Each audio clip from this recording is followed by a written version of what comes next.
안녕하세요. 오늘도 사연 살롱을 찾아주셔서 감사합니다. 저는 40대 중반이고 중학교, 초등학교 다니는 딸과 아들이 있어요. 그리고 3년 전까지는 서러운 전업주부였는데 지금은 이혼해서 제2의 전성기를 누리는 중입니다. 요즘도 아이 때문에 혹은 경제적 능력 때문에 이혼을 못하는 분이 계실까요? 저는 저만 그런 줄 알았어요. 요즘은 워낙에 여자들도 자존감이 높고 능력도 좋으니까 그런 고민은 하지 않는 줄 알았거든요.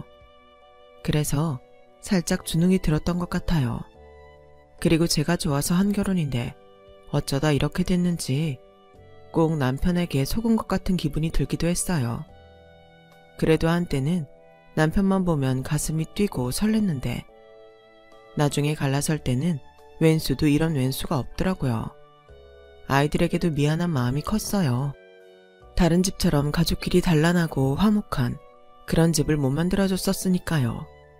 하지만 첫 아이가 딸이다 보니 저는 제 딸이 저처럼 참고 살까봐 겁이 나더군요. 둘째 아들이 지 아빠를 닮을까?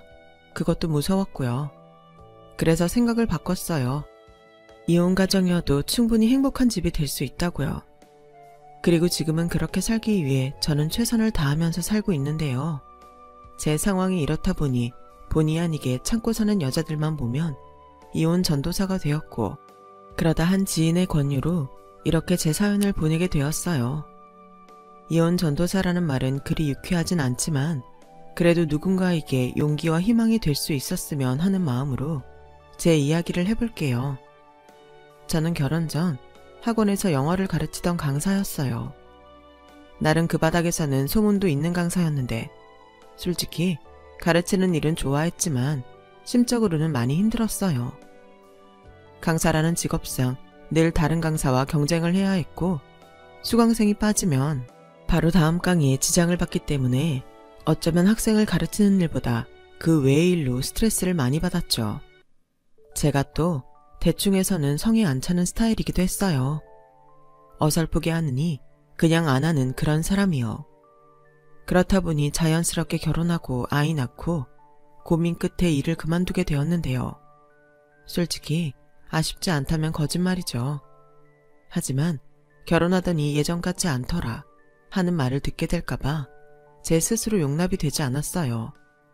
게다가 제 아이니만큼 제 손으로 완벽하게 키우고 싶은 욕심도 있었죠. 자기야, 난 생각해봤는데 학원 그만둬야겠어. 애 봐줄 사람도 없고 강의 준비도 예전처럼 못할 텐데 그럼 믿어줘도 안 될 것 같아. 우리 유아 학교 가기 전까지는 나 일 안 하고 유아만 신경 쓸까봐. 자기는 어때? 나야 좋지. 솔직히 나는 결혼했을 때부터 자기가 일 그만뒀으면 했거든. 결혼 전이야 내가 뭐라고 할 순 없지만 결혼 후에는 아무래도 신경 써야 할 때가 많잖아. 남편도 다행히 제가 일을 그만두는 것을 좋아했어요. 하지만 막상 일을 그만두고 전업주부가 되고 보니 남편의 단점이 엄청 크게 느껴지더군요. 제 남편이 다 좋은데 둘째가라면 서러운 효자거든요. 물론 연애할 때는 몰랐어요. 아들 둘만 있는 집에 장남이었는데 명절에도 차례만 끝나면 저를 만나러 오는데 제가 오히려 이 사람은 뭐지? 명절이면 식구들이랑 집에 있어야 하는 거 아니야? 하고 생각할 정도였거든요. 그런데 제 주변에 연애하는 친구들이 남자들은 원래 그런 개념이 없다고 해서 저도 제 남편이 여느 남자들과 비슷하구나 생각했어요. 그러니까 어쩌면 결혼하고 효자가 된 최악의 케이스였는지도 모르겠네요. 아무튼 결혼 후 자기 집만 챙기는 남편과 또 자기들만 챙겨달라고 하는 시댁 때문에 저는 일을 했을 때와 별반 다르지 않은 강도의 스트레스를 받아야 했고 그게 훗날 저의 이혼 사유가 되었어요. 아, 제가 웃긴 이야기 하나 해드릴까요? 제가 결혼 허락을 받기 위해 시댁에 갔을 때의 일이에요. 시어머님은 결혼 승낙을 하시면서 저에게 각서 한 장을 써달라고 하셨어요. 나는 이혼 반대주의다. 남녀가 만나서 결혼을 했으면 끝까지 책임지고 살아야지. 조금 살다가 안 맞는다고 홀랑 이혼하는 여자들 보면 그렇게 답답할 수가 없어. 아직 결혼도 하지 않았는데 이런 거 써달라고 해서 좀 이상하게 생각할 수는 있는데 나는 그만큼 우리 여진이가 우리 상훈이랑 끝까지 백년해로 했으면 좋겠다는 의미로 받아줬으면 좋겠어. 아, 무슨 말씀 하시는 건지는 알겠어요. 그럼 뭐라고 써야 해요? 그게 그냥 간단하게 쓰면 돼. 이혼하지 않겠다고. 이혼하자고 하는 사람이 무조건 1억을 배상한다고 쓰면 어떨까? 1억이나요? 그래야 서로 이혼할 생각을 안 하지. 마음 같아서는 10억이라고 쓰라 하고 싶은데 네 시아버지가 시집도 오기 전에 도망간다고 하도 뭐라고 해서 10분의 1로 줄였다. 황당하시죠? 그런데 사랑에 눈이 멀었던 저는 어차피 이혼할 생각이 없었으니까 그 각서를 쓰고 지장까지 찍었어요. 물론 남편도 같이 찍었죠. 그리고 그 각서는 저희 시어머니 손에 들어갔는데 그게 저의 일종의 노비문서가 되고 말았죠. 그냥 시부모님 안심시켜드리는 용도로 써드렸는데 시부모님, 특히 시어머님은 제가 이혼할 수 없을 거라고 생각하셨는지 참 하시는 말과 행동이 별로였어요. 저는 신혼집이 시댁과 같은 동네였거든요. 반대로 친정은 1시간가량을 가야 했는데 당시 근무하던 학원 위치가 시댁과 거리가 가까워 결과적으로 그렇게 되었어요. 그렇다고 학원 그만뒀다고 홀랑 이사를 갈 수도 없었는데 지금도 그렇지만 서울 집값이 어마어마했죠. 무엇보다 저희 아빠가 저 이사 다니면서 고생하지 말고 대출도 받지 말라며 빌라라 아파트만 하진 않지만 집값의 절반 넘게 보태주셔서 산 집이라 팔기 싫었어요. 저희 시댁이 경제적으로 여유가 많이 없으셔서 신혼집은 물론이고 결혼할 때도 밥통 하나 사주시지 않았거든요. 게다가 남편은 자기 사업하느라 쥐고 있는 현금이 없어서 저희 아빠의 도움이 참 감사했는데 결과적으로는 남 좋은 일만 한 셈이었어요. 그렇게 같은 동네에 그것도 며느리가 전업주부다 보니 시어머니는 걸핏하면 저를 불러 당신 집안일을 도와달라고 하셨고 남편은 그걸 굉장히 보기 좋아했는데 무슨 콩깍지인지 남편이 좋아하니 저도 좋더라고요. 게다가 착한 며느리 병까지는 아니었지만 시부모님이 저희 부모님보다 연세가 많으셔서 자식된 도리로 할 수 있는 건 도와드리는 것이 맞다고 생각하기도 했어요. 그런데 호의가 계속되면 권리라고 생각한다고 시어머님은 저나 저희 친정에서 받는 걸 당연하게 생각하시더군요. 게다가 말도 밉게 툭툭 생각 없이 하는 타입이셨는데 아주 사소한 것까지도 간섭을 하셔야 당신 직성이 풀리셨어요. 너 좀 살찌지 않았니? 저요? 글쎄요. 저는 못 느끼겠는데. 아니야, 쪘어. 넌 거울도 안 보니? 여자가 집에 있다고 푹 퍼지면 안 되는 거야. 어머, 너 뒤에 보니까 흰머리도 많네. 미용실 언제 다녀왔니? 그게 유학 보느라 좀 시간이 안 나서. 시간이 왜 안 나? 다 부지런 떨면 되는걸. 어째 넌 일 그만두니까 애가 점점 게을러지냐? 제가요, 세상에서 제일 싫어하는 말이 게으르다예요. 살면서 단 한순간도 게으름을 피고 살진 않았거든요.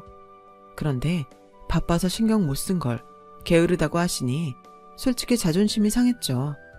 게다가 피부는 왜 이렇게 칙칙하냐, 다크서클이 턱까지 내려온 것 같다는 둥. 나이도 많은 양반이 그렇게 제 외모 지적에 진심이셨어요. 솔직히 저희 시어머니가 미인은 아니시거든요. 체형도 그냥 펑퍼짐한 아줌마 스타일인데요. 그렇다 보니 그런 시어머니에게 지적받는 게 솔직히 기분이 나빴죠. 성격 같으면 그러는 시어머니도 저보다 더 하시다고 게으름 피우지 말고 관리하셔야겠다고 말하고 싶었지만 저는 또 경우가 없는 사람은 아니라 그 말은 하지 않았어요. 하지만 상처는 제 가슴에 콕콕 박혔죠. 그리고 점점 저도 마음을 덜 쓰게 됐는데 그런 건 또 귀신처럼 어떻게 아셨는지 자기한테 소홀하다고 엄청 서운해하시는 거 있죠. 도대체 어쩌라는 건지. 이래서 며느리들이 시어머니를 싫어하는 건가? 혼자 별의별 생각을 다 했어요. 그리고 남편이 장남이다 보니 제가 만만 일이잖아요. 제가 결혼하고 얼마 지나지 않아 시어머님은 곳간 열쇠 주시듯 집안의 각종 제사와 기념일이 적힌 수첩을 주셨는데 황당하게도 거기엔 당신 결혼기념일까지 적혀있더라고요. 어머니, 결혼기념일도 여기 적혀있네요. 그럼 우리 결혼기념일도 중요한 날이잖니. 우리가 결혼했으니까 네 남편을 낳았고 그래서 네가 결혼했는데 안 중요해? 저는 대답 대신 웃음으로 때웠네요. 뭐 자식이 부모님 결혼기념일 챙길 수 있죠.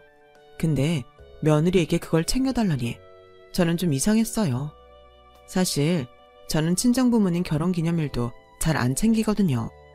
그래서 남편에게 넌지시 부모님 결혼기념일에는 평소에 뭘 했냐고 물었는데 남편 대답이 뭐였는 줄 아세요? 결혼기념일?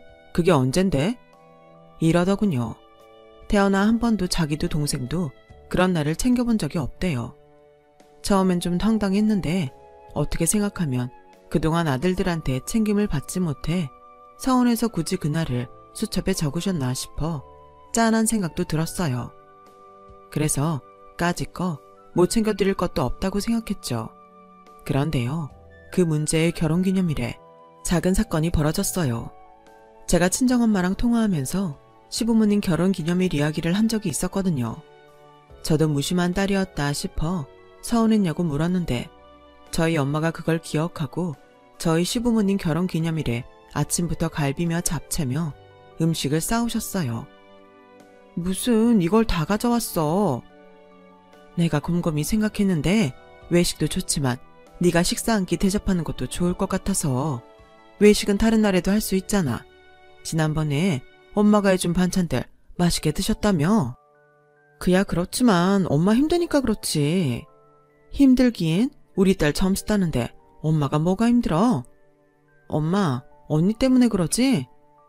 사실은요, 제가 결혼하고 얼마 있지 않아서 친언니가 이혼을 했어요. 부부 사이에 어떤 일이 있었는지 자세히 알 수는 없지만 언니가 마음고생이 심했더라고요. 그런데 저희 부모님은 언니에겐 괜찮다고 하면서도 은근 저라도 남편과 이혼하지 않고 살았으면 하는 마음이 있어 보였어요. 그래서 점수 따라고 저 손만이 가는 음식들을 해서 여기까지 들고 왔나 싶은 생각이 들었죠. 그리고 저는 기쁜 마음으로 그 음식을 가지고 남편 퇴근 시간에 맞춰 시댁에 갔어요. 그런데요, 어째 시부모님 표정이 별로였죠. 아버님, 어머님, 음식이 입에 안 맞으세요?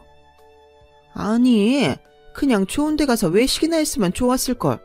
뭘 이렇게 사두는 음식까지 해서 사람 불편하게 하는지 좀 그렇다. 당신도 그렇죠?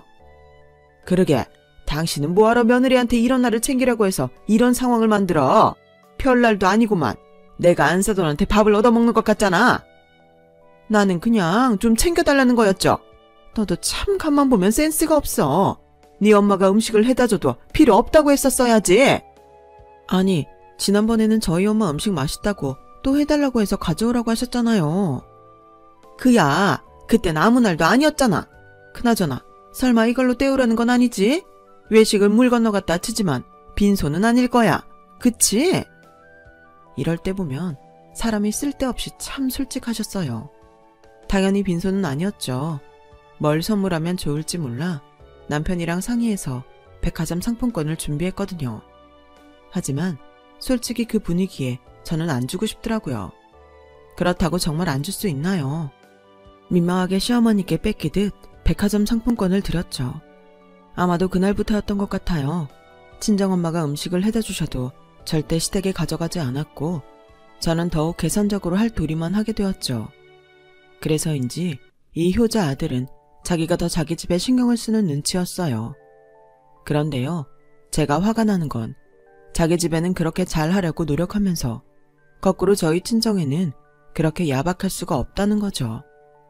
어쩌다 저희 친정에 가도 저희 남편은 식사값을 내는 일이 없었어요. 그래서 물었죠. 자기가 좀 내지 왜 매번 우리 아빠가 계산하게 해? 장인어른 아직 돈 버시잖아. 그리고 우린 초대받은 손님 아닌가? 뭐? 그럼 자긴 처가에 오면 손님이고 나는 자기 집에 가면 뭔데? 일하는 아줌마냐? 뭘 또 세세하게 따지냐? 피곤하게. 아니, 말이 그렇잖아. 자기 집 식구한테는 더 비싼 거 드시라고 하고 계산도 다 자기가 하면서 우리 집에서는 우리 아빠가 아직 돈 벌고 손님이라서 대접받겠다고? 꼬우면 네가 내든가. 너도 돈 있잖아. 지금 싸우자는 거지? 아, 몰라. 이상하게 니네 집 가면 지갑이 안 열려. 내 마음이 그런데 어떡하냐? 그 엄마의 그 아들이었어요. 그 상황에 굳이 그렇게 솔직할 필요는 없잖아요. 그런데 제가 딸아이를 낳고 일을 그만두니 저는 친정에 가서도 수입이 없으니 밥 한 번 살 수 없는 딸이 되었고 부모님 생신에도 남편의 눈치를 보는 신세가 되더라고요.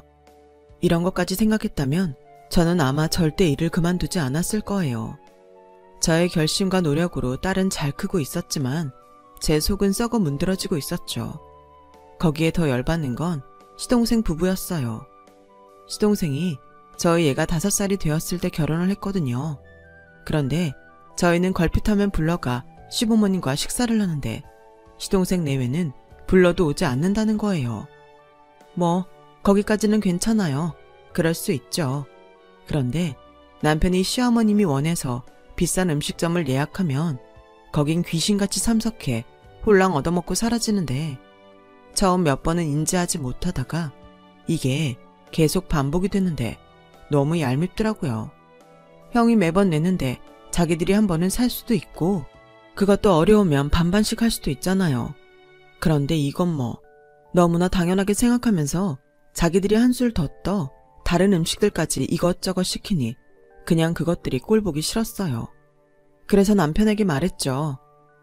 다음엔 도련님 보고 같이 내자고 해. 매번 이게 뭐냐? 그것도 비싼 음식 먹을 때만 나타나서는 자기들이 더 신나서 다 먹지도 못하면서 이것저것 시키고. 아니, 뭘 구질구질하게 이깟 걸 같이 내자고 해. 그냥 내가 형이니까 낼 수도 있지. 음식값이 얼마나 나왔는지 알고 말하는 거야? 사람이 진짜 너무하네. 내가 진짜 말하지 않으려고 했는데 우리 부모님한테는 돈 쓰는 건 아깝다면서 어쩜 자기 식구들한테는 그렇게 마음이 넓냐? 부처님인 줄? 에이씨, 또 바가지 긁는 거야. 내 가족 내 돈으로 챙긴다는데 넌 왜 그렇게 불만이 많아? 말했잖아. 장인 장모님은 여유가 있으시니까 마음이 그만큼 안 쓰인다고. 근데 우리 부모님은 아니잖아. 연세도 많고 벌이도 없으신데 이럴 때 아니면 이런 좋은 음식 언제 드셔?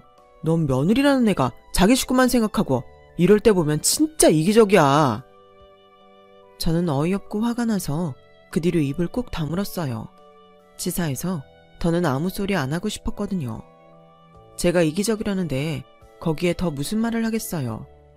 그리고 그 즈음 제 마음과 달리 둘째 아를 임신하게 되었는데요. 솔직히 아들아이한테는 미안하지만 임신이 반갑지 않았어요. 딸아이도 제법 커서 다시 일을 해야겠다는 생각을 하고 있을 때였거든요. 아무래도 제가 벌지 않으면 남편과 계속 싸울 것 같아 힘들어도 복직을 생각하고 있었는데 딱 임신을 하게 되니 저희 계획은 물거품이 되어버렸어요. 그리고 다음 해에 제가 막달이 될 쯤 저희 친정엄마 회갑이 되었어요. 저는 다른 날도 아니고 회갑이니 외식은 물론이고 친정엄마에게 좋은 거라도 하나 사드리고 싶었는데요.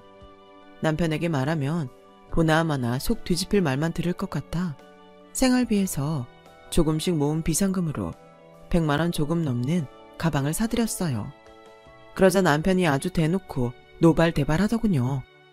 자기가 무슨 돈이 있어서 장모님한테 그런 명품 선물을 해. 복권이라도 맞았어? 내가 모은 비상금이야. 왜? 그것도 트집 잡는 거야? 비상금? 그럼 결국엔 내 돈이네. 뭐라고? 그렇잖아. 자기가 버는 돈이 있는 것도 아니고 내가 준 돈에서 모은 거잖아. 그러니까 내 돈이지. 그래놓고 어쩜 나한테 한마디 상의도 없이 그런 선물을 덥석 사냐? 웃긴다. 장모 회갑인데 지금 내가 모은 비상금도 아깝다고 길길이 뛰는 거야? 정말 정 떨어지게 이럴래? 왜 화를 내? 그냥 나는 따질 걸 따지는 거지. 그럼 그 선물은 내가 해드린 거다. 그래, 너 잘났다. 조금만 기다려. 나도 돈 벌어서 우리 집만 챙길 테니까. 자기가 무슨 돈을 버냐? 알았다. 제발 그래라. 내가 네가 돈을 벌면 그 돈은 한 푼도 욕심 안 낼게. 남편은 비아냥거리면서 말했어요. 그리고 친정엄마에게 드린 가방을 아까워하면서 뻔뻔하게 저희 엄마에게 자기가 산 것처럼 말을 하는데 뒤에서 저도 모르게 인상이 팍 구겨지더군요. 그런데 저희 엄마는 사위가 주는 고가 선물이라고 참 좋아하셨어요. 저희 언니도 저에게 와, 신사방 그렇게 안 받는데 챙길 땐 확실하게 챙기네. 우리 동생 시집 잘 갔다. 라고 하는데 여기서 제 속을 아는 사람은 아마도 없었어요. 그 뒤 집에 오면서 남편은 자기 엄마한테 가방 한번 못 해드린 게 내내 마음에 걸렸다며 저에게 금액 생각하지 말고 시어머니에게도 명품 가방을 사드리라고 하는데 하고 싶으면 네가 가서 사라고 쏘아붙였네요. 그리고 저는 며칠 뒤 아들아이를 낳았어요. 출산은 2번째였지만 아픈 건 익숙해지는 게 아니더라고요. 진통도 10시간 넘게 힘들었고 낳는 과정도 쉽지 않았어요. 그리고 산후조리원에 가서 조리를 마친 뒤 친정엄마의 권유로 첫째도 있고 해서 친정에 가서 며칠 더 조리를 하기로 했는데요. 남편은 딱 하루를 친정에서 자고는 자기는 너무 불편해서 집에 가야겠다고 했어요. 그러면서 저에게 뭐라고 한 줄 아십니까? 나는 도저히 불편해서 여기 못 있겠어. 자기는 집에 언제 갈 거야? 글쎄, 나는 집에 가면 애를 혼자 둘이나 봐야 하니까 최대한 여기 있고 싶은데 여긴 엄마도 있고 언니도 있고 아무래도 집보다 편하지. 내가 조리원을 안 보내준 것도 아니고 둘째면서 너 너무 너 생각만 하는 거 아니야? 또 뭐가? 적당히 몸조리했으면 집에 같이 가자고. 가, 누가 가지 말래? 그리고 말이 나와서 하는 말인데 나도 시댁 가면 자고 오는 거 불편하고 싫었어. 근데 자기는 연휴고 주말이고 뻑하면 시댁에서 자자고 했잖아. 내가 불편해서 잠은 집에 가서 자고 일찍 오자고 해도 내 말 듣는 척도 안 하고. 근데 자기는 어쩜 이러냐? 이제 내가 얼마나 불편하고 싫었는지 좀 알겠어? 어째 너는 점점 말을 그렇게 정없게 하냐? 알았어. 천년만년 니네 집에 있어. 됐지? 우리 부모님 오매불망 손잡을 생각에 기다리시는데 며느리라는 애는 이렇게 생각이 없고 아무래도 내가 결혼을 잘못한 것 같다. 누가 할 소릴. 남편은 그렇게 서운하다는 듯 친정 부모님께 인사도 하지 않고 친정을 나갔어요. 저희 엄마가 3일 휴가를 내고 제 산후조리를 도와주고 계셨거든요. 저희 엄마가 휙 하고 나가버리는 사위를 보고 당황하셨고 저에게 며느리 노릇을 운운하면서 지는 왜 사위 노릇을 안 하는지 화가 머리 꼭대기까지 났어요. 저한테 그러는 것도 참기 어려운데 제 부모한테 그러니 그건 더 참기 어려웠죠. 아마 친정엄마는 그때쯤 눈치를 채셨던 것 같아요. 저의 결혼 생활이 순탄치만은 않다는걸요. 그래서 지나가는 듯 이렇게 물으셨죠. 너 뭐 속상한 일 있냐? 괜히 엄마한테 얘기 안 하는 거면 엄마 괜찮으니까 다 얘기해. 괜히 속병 들지 말고. 아니야, 그런 거 없어. 그냥 사소한 걸로 부딪히는 거야. 왜? 부부들 그러잖아. 엄마는 아빠랑 안 그래? 그렇다면 다행이고. 근데 가끔 보면 신서방이 좀 그래. 우릴 무시하는 것도 아니고 가끔 너무 예의가 없더라. 아, 그건 미안. 네가 미안해할 건 아니고 행여나 높아심에서 말하지만 엄마는 너 참고 사는 거 바라지 않아. 네 언니 봐. 이혼하고 얼마나 신나서 자기 일 잘하고 살아. 한 번 사는 인생이야. 그 아까운 인생 속만 끓이지 말고 풀건 풀고 할 말은 하고 살아. 저는 엄마한테 미안하지만 남편과 문제가 있다는 말은 못했어요. 엄마가 속상해하실까 봐도 있었지만 저 스스로 용납되지 않는 게 더 많았거든요. 왜? 자식이라면 잘 사는 모습을 부모님께 보여드리고 싶잖아요. 게다가 언니가 먼저 이혼해서 친정에 들어와 살고 있었기 때문에 저는 그러고 싶지 않았어요. 지금이야 그게 뭐라고 그런 강박을 가졌나 싶지만 그땐 그게 되게 크게 느껴지더군요. 그렇게 남편과는 아슬아슬 줄타기를 하며 둘째의 첫 돌을 보냈고 어버이날이 되었어요. 항상 어버이날은 시부모님을 먼저 챙겼는데 작년에는 친정에서 한 달 정도 있다 와서 용돈으로만 떼온 게 마음에 걸리더라고요. 그래서 남편에게 따로따로 각자 집에 가는 것도 괜찮고 시댁은 가까우니 전날 챙겨드리고 당일엔 친정에 갔으면 좋겠다고 말했어요.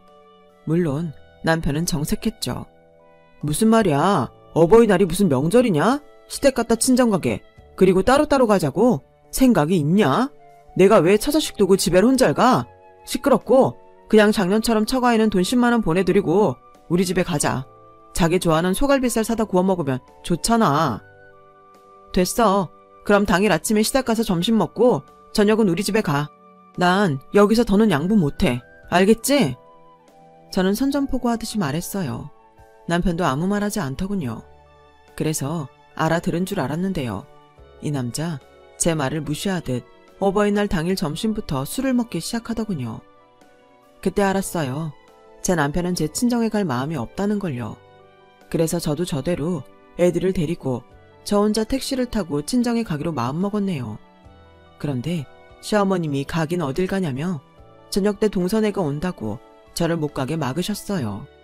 아무래도 남편에게 대충 이야기를 들은 눈치셨죠. 예, 나는 옛날 사람은 아니라서 너한테 고리타분한 말은 안 하고 싶은데 누가 시집간 딸이 어버이날까지 친정을 챙기냐? 그냥 전화나 한 통 드리고 여기서 편하게 있어. 출가 외인이 무슨 그렇게 지집만 챙기는지. 그리고 니네 집도 그래. 시집간 딸 이제 없다고 생각하셔야지. 왜 허구한 날 오라고 하는데? 간다고 해도 오지 말라고 해야 정상이지. 어머니, 지금 말씀 다 하셨어요? 제가 시집을 온 거지 여기 노예로 팔려온 거 아니잖아요. 그리고 저희 부모님이 언제 허구한 날 저를 오라고 했다고 그러세요. 그건 어머님이시죠. 가까이 산다고 걸핏하면 저 부르시는 건 어머님이시잖아요. 그야 넌 내 며느리고 넌 우리 집 맏며느리잖아. 내가 널 부르고 네가 내 부름에 오는 건 당연한 거다. 세상엔 당연한 건 하나도 없어요. 저도 불편한 거 감수하고 오는 거라고요. 그리고 저도 할 말은 해야 할 것 같아 말씀드리는데 저희 집에 대해서 또다시 이런 식으로 함부로 말씀하지 마세요. 제가 아무리 시집을 왔어도 저는 저희 부모님 자식이거든요. 어느 자식이 자기 부모 욕하는데 기분이 좋아요. 좀 배려해 주셨으면 좋겠어요. 저는 그날 저녁 결국 친정에 가지 못하고 남편과 집에 와서 대판했네요. 남편이 술에 취하긴 했어도 제가 시어머니께 하는 말은 다 들은 모양이었어요. 그래서 저에게 어디 며느리가 시어머니에게 그렇게 말을 할 수가 있냐고 고리타분하게 따지는데 상대하고 싶지 않았어요. 그러자 이번에는 자기를 무시하냐며 저에게 누구 덕에 잘 먹고 잘 사는지 잊었냐 그러면서 제 속을 긁는데 아, 이 인간이 내가 돈을 벌지 않아서 나를 더 무시하는 게 맞구나 하는 확신이 들더군요. 그때부터 프라이드고 뭐고 저는 경제적 자립을 해야겠다고 마음먹었어요. 무조건 돈을 벌어야겠다는 생각밖에는 들지 않았죠. 하지만 아직 어린 아이가 있고 경력 단절된 강사를 채용해주는 학원은 없었어요. 사교육이라는 게 은근 이것저것 따지는 게 많거든요. 그래서 일단 자본 없이 시작할 수 있는 게 뭐가 있을까 고민한 끝에 집에서 거래를 하기로 했어요. 집에서 하는 거니 따로 나가는 지출도 없고 시간 운영도 제가 알아서 조절할 수 있으니 그만한 게 없다고 생각했죠. 그래서 남편에게 말했어요. 집에서 영어 과외를 하겠다고요. 그러자 남편은 콧방귀를 끼며 누가 오겠냐고 알아서 하라고 했는데 제가 또 한 자존심 하잖아요. 그런 남편의 코를 납작하게 해주겠다는 일념으로 잠도 자지 않고 문제집과 유튜브 그리고 인기가 많다는 인간까지 챙겨보며 한 달 동안 강의 준비를 했어요. 처음엔 무조건 돈을 벌겠다는 일념이었지만 강의를 준비하면 할수록 동네 과외지만 완성도 있는 수업을 하고 싶었고 욕심도 많아서 초등부터 고등까지 다 받고 싶은 생각에 정말 현역일 때보다 더 열심히 수업 준비를 했는데요. 그렇게 강의 준비를 마치고 커리큘럼을 짜고 동네 인터넷 카페에 홍보를 했어요. 처음엔 무조건 입소문이 나야 해서 한시적으로 과외비도 시세보다 파격적으로 내렸는데 그런 저의 전략이 꽤 효과가 있더군요. 아무래도 동네 엄마들이 싸니까 한번 보내보자라는 생각을 하게 된 게 큰 계기가 된 것 같았어요. 그리고 그건 저에게도 큰 기회였죠. 저는 시간이 한정적이다 보니 정말 주어진 시간에 열심히 아이들을 가르쳤어요. 오래 쉬었기 때문에 저도 예전의 감을 찾아야 했고 그렇게 3달 아이들을 가르치다 보니 제가 거래비를 올렸음에도 오겠다는 아이들이 늘어나더라고요. 나중엔 대기까지 생기는데 솔직히 기분이 좋더라고요. 물론 힘들어서 살도 8kg나 빠졌어요. 아무래도 먹는 시간, 자는 시간이 절대적으로 부족하다 보니 그런 것 같았는데 그와 반대로 제 통장엔 돈이 쌓이기 시작했죠. 과외를 시작한 지 8개월이 되었을 땐 한 달 수입이 500만 원, 600만 원이 넘었어요. 그리고 더 좋았던 건 뭐였는지 아세요? 제가 너무 바쁘니까 시어머님이 아무리 자기 집에 오라고 전화를 하셔도 못 간다는 거였죠. 한 번은 시어머님이 화가 나셔서 저희 집에 오셨는데 제가 아이들을 가르치느라 당신한테 신경도 못 쓰고 제가 노는 게 아니고 일을 하고 있다 보니 거기에 대고 뭐라고 할 수 없었던 시어머님은 그냥 조용히 댁으로 돌아가셨더라고요. 그날 이후 저는 수업을 더 많이 늘렸어요. 쓸데없이 남편과 또 시어머님과 실랑이를 벌이고 있을 바에는 애들 가르치는 게 낫겠다고 생각했거든요. 그래서 고등학생 상대로 한 주말반을 만들었고, 그렇다 보니 주말이면 시댁에 가자고 조르던 남편도 저에게 별 말을 못하더군요. 뭐 얼마나 버냐고 무시했던 제가 생각보다 돈을 많이 버는 것 같아 남편이 아무 말도 못하는 거였어요.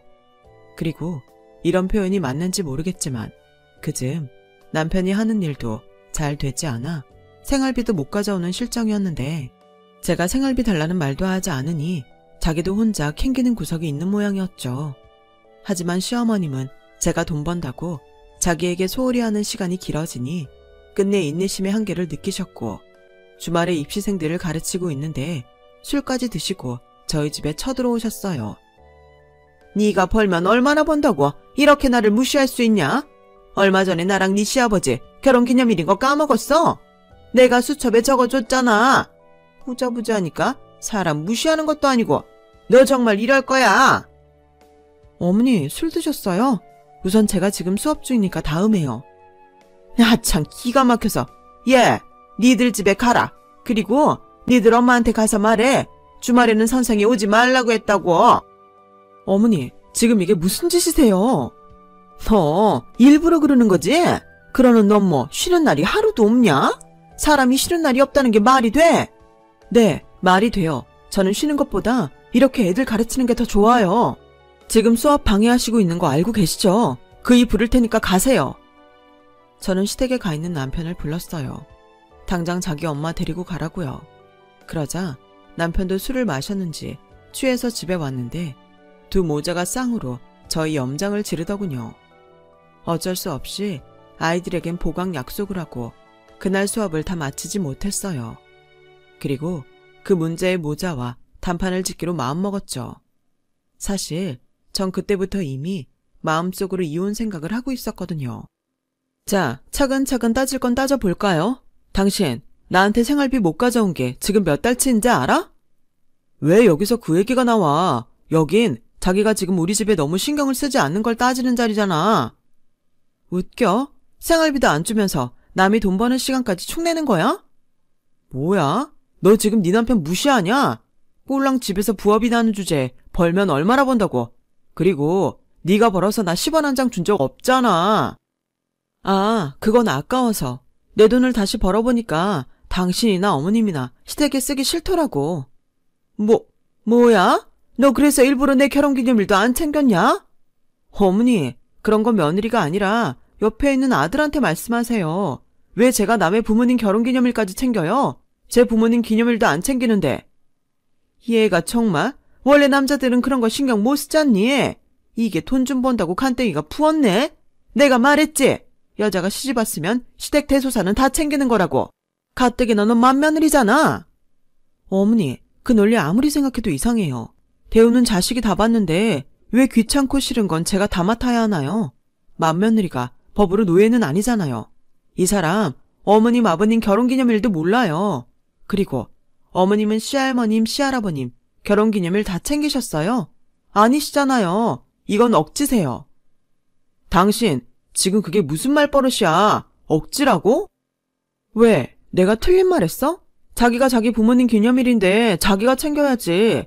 다른 때는 아무 날도 아닌데 펑펑 쓰면서. 왜? 요즘은 돈이 없어? 너 더는 안 되겠다. 지금 하는 일 당장 그만둬. 여기가 너 혼자 사는 집이야? 내 아들이 피땀 흘려가면서 번 돈으로 마련한 집이잖아. 어머, 어머니, 그게 무슨 말이에요? 어머님은 저희 결혼할 때 땡전 한 푼 안 보태주셨지만 이 집 절반은 저희 아버지가 내주셨어요. 그래서 명의도 공동명인데? 야, 너 진짜 치사하게 이럴 거야? 여기서 그 말이 왜 나와? 남편은 술이 확 깼는지 저에게 소리를 질렀어요. 알고 보니 이 인간이 이 집을 마련할 때 저희 아빠가 도움 준 걸 자기 집에는 이야기하지 않았더라고요. 저는 괜히 생색내는 것처럼 보일까 일부러 말하지 않았고 남편이 당연히 말을 했을 거라고 생각했는데 아니었어요. 시어머님은 공동명이라는 것도 그때 처음 아신 눈치셨고요. 그날 이후 저는 대놓고 시댁 행사에 참석하지 않았어요. 남편도 친정에 가기 싫어하는데 저도 시댁에 갈 이유가 없다고 생각했죠. 그래서 남편에게 가고 싶으면 애들만 데리고 가라고 했어요. 시어머님도 그날 그 일 때문에 저에게 별 말을 따로 하지 못하셨는데 제가 돈을 번 이후부터 친정에 매달 100만 원씩 드리고 있다는 사실을 남편이 알고 그때 무슨 염치인지 눈에 쌍심지까지 켜며 뭐라고 하셨어요. 아니, 너는 어떻게 된 게 시집을 와서 우리가 아닌 네 부모만 챙기냐? 왜요? 남편도 어머님 아버님만 챙기잖아요. 저희는 이렇게 각자 챙겨요. 남편이 저한테 꼬우면 네 돈으로 저희 집 도우라고 했는데 며느리 노릇을 하란 말이야. 내가 몇 번을 말하니? 사위도 사위 노릇을 안 하는데 저만 그래요? 왜요? 희애가 정말? 그러게 어머님도 문제세요. 그이가 저희 집에 함부로 하는 거 알고 계셨으면서 그건 괜찮다 넘어가시고 지금은 제가 친정에 용돈 보낸다고 하니 그건 또 싫으세요? 너 이럴 거면 왜 우리 집에 시집 왔냐? 그냥 죽고 못 사는 네 부모나 끼고 살지? 그러게요. 저도 이런 집구석인 줄 알았으면 시집 안 왔을걸요? 시어머님은 제 대답에 입을 꾹 다무셨어요. 얼굴을 보아하니 지금까지와는 비교도 되지 않게 화가 난 얼굴이셨죠. 그리고 남편도 쌓인 게 많았는지 불만이 터졌어요. 제가 몇 달 뒤 부모님 결혼 기념일이라 그동안 한 번도 못 챙겨드린 것이 죄송해서 외국 여행 보내드리려고 이것저것 알아보고 있을 때였죠. 야, 더는 못 참겠다. 우리 부모님 결혼 기념일은 쌩까드니 니네 부모님은 해외여행 보내드리냐? 와, 진짜 선 넘네. 왜? 그 선 당신은 진작에 넘었잖아. 우리 집에 쓰는 돈 아깝다며? 그래서 복수하는 거야? 그렇게 보여? 그럼 그런 걸로 해. 그래도 난 자기한테 생활비 달라고 바가지는 안 긁잖아. 너는 니네 부모만 부모냐? 우리 부모님은 남이야. 어쩌면 한결같이 며느리가 시부모님은 생각 안 하냐? 시부모님 생각을 왜 해? 효자 아들이 어련히 다 할까봐. 언제는 자기 돈으로 자기 식구 챙기는 거 뭐라고 하지 말라며. 그래서 나도 내가 번 돈으로 내 식구만 챙기는 건데 왜? 문제 있어? 나 참. 네가 언제부터 돈을 벌었다고 네 돈 내 돈을 따지고 지랄이야. 좋게 말할 때 우리 부모님도 여행 보내드려. 그동안 죄송했다고 납작 엎드리고. 웃겨. 그러는 자기는 우리 부모님 생각을 얼마나 하는데 죄송하다는 마음은 있긴 해? 아, 지긋지긋해. 언제까지 그럴 거야? 사위랑 며느리랑 똑같냐? 그래, 다 좋아. 그럼 적어도 나랑 너는 부부 아니야? 같이 버는데 우리 재산이나 불려. 나 어려울 때 좀 보태주고. 그럼 내가 뭐라고 안 하지? 그러니까 그 말은 내가 번 돈도 우리 집에 쓰지 말라. 그 소리야? 어쩜 사람이 그렇게 지밖에 모르냐? 우리 재산 불리고 당신 사업에 보태라고? 내가? 생활비도 안 주는 당신한테 내가 왜? 왜 그래야 하는데? 남편은 결국 자기 분을 참지 못하고 저에게 이렇게 살 거면 이혼하자고 했어요. 저는 솔직히 그 말을 기다렸고요. 결혼하기 전에 썼던 각서가 있잖아요. 괜히 그 각서 때문에 돈 물어주기 싫어서 저는 이 인간이 먼저 말해주길 기다렸어요. 이혼? 좋아. 못할 거 없지. 근데 어머님이 가지고 있는 각서 기억나지? 남편은 제 말에 잠깐 머리를 굴리는 듯 눈동자가 흔들렸어요. 다른 건 몰라도 1억을 배상하기로 한 건 지도 기억이 났겠죠.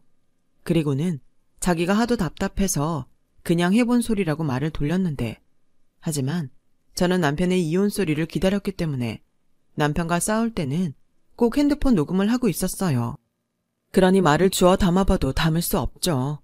저는 다음 날 친정엄마에게 전화를 드렸어요. 그리고 그동안 힘들었던 이야기를 모두 털어놓고 이혼하고 싶다고 말했는데요. 친정엄마는 제가 원하면 하고 싶은 대로 하라고 하셨어요. 그리고 그날 저녁 언니에게 또 전화가 왔는데 언니가 경험이 있으니 무조건 자기가 도와주겠다며 아무 걱정하지 말라고 하는데 이래서 핏줄이구나 싶었어요. 그렇게 든든할 수가 없더라고요. 그렇게 저는 이혼 준비를 하기 시작했고 과외하던 아이들도 계속 늘어나 무슨 수를 써야겠다고 생각했는데 사람이 뭐가 되려면 된다고 동네에서 공부방을 운영하며 수학을 가르치던 한 선생님이 같이 학원을 차려보면 어떠냐고 제안을 해왔어요. 벌써 학원 자리도 다 알아봐 놨다는데 가서 보니 위치가 정말 좋더라고요. 그래서 그 선생님과 동업을 하기로 했어요. 제 힘으로 다 차리려면 아무래도 부담이 많이 되는데 같이 하는 사람이 있으니 의지가 되더라고요. 그리고 일하는 곳과 생활하는 곳이 분리가 되니 저는 더 좋았어요. 그런데 그때부턴 본격적으로 남편 사업이 어려워지는지 꼴에 자존심 좀 있다고 저에게 손 벌리는 법이 없던 사람이었는데 오죽 급했으면 저에게 돈 좀 있으면 도와달라고 아쉬운 소리를 하더군요. 이혼하자고 할 땐 언제고 제가 미쳤나요? 곧 있음 남이 될 그런 인간을 돕게? 그리고 때마침 돈도 없었어요. 학원 인수하는데 갖고 있던 돈을 다 썼거든요. 미안한데 나 돈 없어. 말 안 했나? 나 학원 차리잖아. 그리고 우리 이혼하는 거 아니었어? 지금 장난해? 사람 힘든 거 안 보여? 이혼? 누가 당신이랑 이혼한대? 꿈 깨. 당신이랑 이혼하는 일 절대 없을 테니까. 그럼 사는 집이라도 담보받아서 대출 받아야겠어. 공동명의니까 같이 은행이나 가. 내가 총 맞았니? 그 집이 어떤 집인데 담보로 대출을 받게 해. 당신 사업이니까 당신 힘으로 해결해. 언제는 사람 그렇게 무시하더니 왜 이래? 그리고 네가 싫어도 나는 이혼할 거야. 이미 서류도 다 준비했고 그동안 받은 부당한 대우들 이참에 제대로 보상받아야겠어. 아, 애들은 내가 키울 거니까 꿈도 꾸지 말고. 어차피 애들 키울 능력도 없잖아. 누구 맘대로. 내가 우리 언니가 소개해준 변호사 만나봤는데 당신이 생활비 주지 않은 거, 그리고 당신이나 당신 어머니가 나한테 며느리 노릇 강요한 거, 거기에 우리 친정 무시한 것까지 나 위자료 청구도 할 수 있대. 남편은 제 말에 아무런 말도 하지 못했어요. 쥐도 찔리는 게 있겠죠. 그리고 사람이 치사하게 또 이런 말을 꺼냈는데요. 역시 집안은 못 속여. 자기네 집은 이혼을 우습게 하는 집안이잖아. 처형도 이혼하고. 무슨 부모가 자식들을 어떻게 가르쳐? 왜? 첫째 이혼하니까 둘째도 얼른 이혼하라고 하시든? 인생 짧은데 뭐하러 너 같은 쓰레기랑 사냐고 얼른 이혼하래. 그리고 이 통화도 녹음 중이다? 이혼 결심한 그 순간부터는 다 녹음하고 다 증거로 모으고 있으니까 참고해. 남편은 제 말에 황급히 전화를 끊었어요. 그리고 집에 와서도 제가 혹시 CCTV라도 달았을까봐 주변을 살폈는데요. 그러는 집 보면 지가 아는 말과 행동이 잘못되었다는 걸 아는 것 같아 더 열이 받더라고요. 그래서 최대한 이성적으로 말했어요.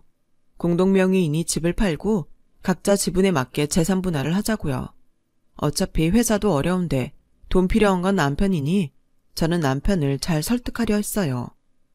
하지만 자기 몫으로 얼마 돌아오지 않을 것 같았는지 남편은 싫다고 거절하더군요. 그렇게 한 달 정도를 실랑이를 벌였죠. 말이 한 달이지 체감상으로는 1년 그 이상이었어요. 아이들에게도 미안한 시간이었고요. 그런데 남편은 계속 자기가 힘들 때인데 이럴 때일수록 가족이 힘을 모아야 하지 않겠냐며 저를 구슬렸고 저는 수작 부리지 말라며 마음 바꿀 생각 없다고 단호하게 말했네요. 그러게 평소에 잘하지. 왜 사람을 건드려서 자기 발등을 자기가 찍는지. 저는 그런 남편이 나중에 불쌍하게 보였어요. 하지만 시댁에서는 이 사실을 아무것도 알지 못하고 있었죠. 그런데 돈이 무섭긴 한가 봐요. 시어머니 성격상 며칠 참다 터질 만도 한데 웬일로 시어머님이 저를 건드리지 않았고 그게 이혼하기 싫고 제 돈이 아쉬운 남편이 자기 어머니가 저에게 뭐라고 할까 중간에서 단도리를 하고 있었다는 걸 뒤늦게 알았어요. 그리고 차츰 저에게 미안하다며 이혼만은 하지 말자고 저자세로 나오는데 통쾌할 줄 알았던 그 순간이 마냥 좋지도 않더라고요. 그냥 하루라도 빨리 이혼하고 싶은 생각뿐이었어요. 만약 거해가 잘 되지 않고 여전히 경제적 능력이 없다고 해도 저는 아마 더는 버티지 못하고 이혼을 선택했을 거예요. 어디서 뭘 하든 이것보다 행복할 거라는 확신이 있었거든요. 저렇게 자기랑 자기 부모와 나는 삐뚤어진 효자가 하루아침에 바뀔 리도 없잖아요. 인간적으로 실망이 너무 컸기에 저는 제가 살 궁리를 찾았고 적절한 시기가 되었으니 더는 망설일 이유가 없었어요. 아이들을 위해서라도 이런 화목하지 않은 상황을 빨리 정리해야 한다고 생각했죠. 그리고 지지부진하게 시간을 끄는 남편의 태도에 저는 이혼 소송을 진행했어요. 어떤 것도 봐주고 싶지 않아 친권, 양육비와 위자료, 그 각서의 배상금까지 아주 탈탈 털어 소송을 준비했네요. 그러자 남편은 말할 것도 없고 시어머님이 펄펄 뛰기 시작했는데 자기 집에 이혼은 없다며 아주 입에 거품을 물더군요. 그렇게 자식이 이혼하는 게 싫었으면 처신을 잘 하시든가. 정말 답이 없는 사람이었어요. 결국 시간은 좀 걸리긴 했지만 저는 제가 원하는 방향으로 소송에서 승소했고 남편은 저에게 3억이라는 돈을 배상하게 되었는데요. 그 돈에는 아이들 양육비가 일시금으로 청구되어 더욱 금액이 커졌어요. 그리고 소송을 시작하면서부터는 아이들과 나와 따로 지내고 있었는데 남편 놈은 그제야 자기가 1000번 만번 잘못했다고 울면서 빌었죠. 새 사람이 될 테니 이혼만은 하지 말자며 정말 애처럼 울었어요. 한때 사랑했던 남자이니 그 모습이 딱해 보였냐고요? 전혀요. 정말 꼴도 보기 싫었어요. 그리고 이혼 소송이 끝나고 법으로 완전히 남남이 되었을 때도 남편은 찌질하게 찾아와 잘못했다고 재결합만 해주면 제가 하라는 대로 다 하겠다고 손이 발이 되게 빌었는데 거절했어요. 이미 그 사람의 바닥을 다 봤는데 제가 그런 인간과 또 산다는 건 제가 멍청한 거잖아요. 그리고 이혼한 장남과 살게 된 시어머님은 자기가 너무 힘들다며 저에게 미안했다고 남편처럼 재결합을 해달라고 부탁하셨는데요. 싫다고 확실하게 말하고 또 찾아오면 경찰을 부르겠다고 단호하게 선을 그어버렸어요. 그러자 네가 어떻게 그럴 수 있냐며 내 아들 돈 내놓으라고 고래고래 소리를 지르셨는데 학원이라는 게 소문이 진짜 빨리 퍼지거든요. 그래서 제가 손해배상 청구하겠다고 으름장을 놓으니 그때부터는 찾아오지도 못하셨어요. 저는 한동안 불미스러운 소문으로 고생을 해야 했지만 제 수업을 받고 싶은 아이들이 많았기에 그 고비도 무사히 넘길 수 있었네요. 그리고 이혼한 그날부터 저는 다시 날개를 단 듯 펄펄 날기 시작했어요. 제가 가르친 아이들이 성과를 내니 그것만큼 큰 보람이 없었고 제 아이들도 엄마가 선생님이라 멋있다고 고맙게도 엇나가지 않고 잘 커지고 있는데 이제야 제가 조금 늦게 복을 받는 것 같아요. 친정 부모님께도 도움을 많이 받고 있지만 눈치 안 보고 해드리고 싶은 거 다 해드릴 수 있으니 그동안 못한 자식 노릇하는 것 같고 이제야 사람 사는 것 같은 느낌이 듭니다. 물론 결혼해서 잘 사는 것도 좋죠. 하지만 그건 혼자만의 노력으로는 할 수 없는 거잖아요. 잘못된 선택도 선택이라고 참고 살아야 한다면 그만큼 불행한 인생은 없다고 생각해요. 그래서 저는 점점 지금 결혼 생활에 해결되지 않는 고질적인 문제가 있다면 이혼을 하라고 말하고 있어요. 그렇다고 제가 절대 이혼을 쉽게 생각하는 건 아닌데요. 다만 한 사람 한 사람의 인생이 너무 소중하니 둘이 행복할 수 없다면 혼자라도 행복할 수 있는 쪽으로 노력해야 한다고 생각할 뿐입니다. 며느리가 또 아내가 을도 하수인도 아니잖아요. 서로 존중받고 존중해야 하는 가장 가까운 사람이라는 걸 이번 기회로 꼭 이야기하고 싶었어요. 이러니 정말 제가 이혼 전도사처럼 보여지는 것 같은데 감히 이런 표현으로 바꾸고 싶어요. 저는 이혼 전도사가 아니라 행복 전도사라고요. 저희 이야기를 여기서 마치도록 하겠습니다. 제 사연 들어주시고 읽어주셔서 대단히 감사합니다. 여러분의 인생이 늘 행복하고 웃음이 넘치길 소망합니다. 여러분, 사연 댓글에 응원과 현명한 조언 부탁드려요. 좋아요와 구독은 저에게 큰 힘이 됩니다. 오늘도 좋은 일 가득하세요.